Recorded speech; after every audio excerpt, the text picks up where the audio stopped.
আসসালামু আলাইকুম। ওয়ালাইকুম সালাম। এই গরুটা কি আপনার নিজস্ব না কিনে নিয়ে আসছেন? না, আমার নিজস্ব গরু। আপনার নিজস্ব গরু, পালের গরু। আচ্ছা, গরুর দাঁত কয়টা? 4 দাঁত। 4 দাঁত। আপনার এই গরুটা কি মানে বাসায় কোনো পাইকের বা কোনো গৃহস্থ কুরবানি দেওয়ার জন্য দামাদামি করছিল? দামাদামি করছিল। তো কিরকম দামাদামি করছিল? আপনার 34 পর্যন্ত বলা হয়েছিল। মানে 1,34,000।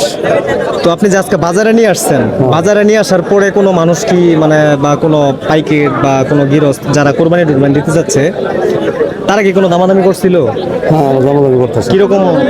25 বলতেছে আজকে। মানে 1,25,000। তো আপনার টার্গেট কেমন আছে? কত হলে আপনি ছেড়ে দিবেন? আমার টার্গেট হলো 40-এর মধ্যে। আপনার টার্গেট হচ্ছে 40-এর মধ্যে, মাঝখানে 15,000 টাকা ডিফারেন্ট আর কি।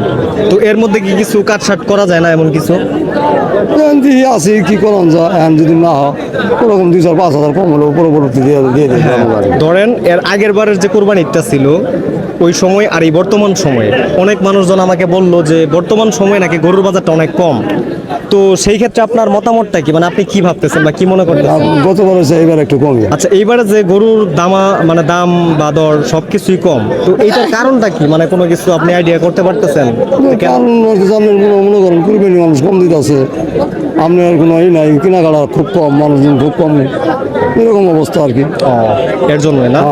তবে যাই হোক, আপনার জন্য অনেক অনেক শুভকামনা রইল।